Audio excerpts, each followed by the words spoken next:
Pessoal, vamos fazer agora nesse vídeo uma bola de futebol.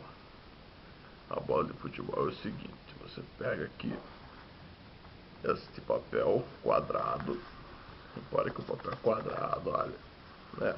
Quadrado.